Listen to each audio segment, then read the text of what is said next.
Programang ito ay rated SPG, striktong patnubay at gabay ng magulang ang kailangan. Hindi nga magagawa ni Tinding na putukan si Rigor. Aawat kasi si Roda at magmamakaawa si Marites na wag itong gawin ni Tinding. At pati si Rigor ay titigil sa pananakit kay Marites at itataas niya ang kanyang kamay. Pero kunwari lang ito ni Rigor dahil dahan-dahan siyang lalapit kay Tinding at aagawin niya ang baril. Kaya naman, buhay naman ni Tinding ang hawak ni Rigor. Sa kanya nakatutok si Rigor. Mabuti na nga lang ay biglang darating sila Ramon kaya makakaligtas si Tinding at Marites dahil tatapusin na sana sila ni Rigor. Nagkapalitan na ng putok sila Ramon at Rigor.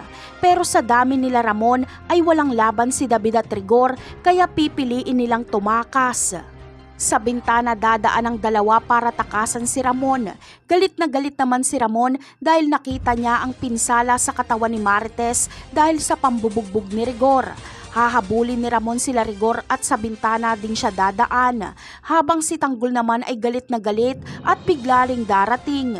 Pero hindi sila magpapang-abot ni Ramon sa loob ng bahay. Makikihabol din si Tanggol at ang kanyang pakay ay si David at Rigor. Bago umakyat si Tanggol sa bintana para habulin sila Rigor, ay sasabihin muna ni Tinding kay Tanggol na ang mga armadong mahabol kila Rigor ay sila Ramon Montenegro na siyang tatay ni Tanggol. Sinabi ito ni Tinding para maiwasan na magkabarilan si Tanggol at Ramon. Kaya naman, sa paghaharap-harap ng mag-amang Ramon at Tanggol laban kay Rigor at David ay magkasamang lalaban si Tanggol at Ramon. Mahuhuli ni Ramon si David pero mababaril siya ni Rigor at gaganti naman si Tanggol kaya mapupuruhan niya si Rigor. Proud na proud si Ramon sa kanyang masasaksihan.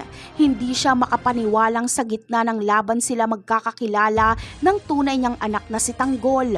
Napakarami pa nating dapat abangan sa mga susunod na episode. Paalam!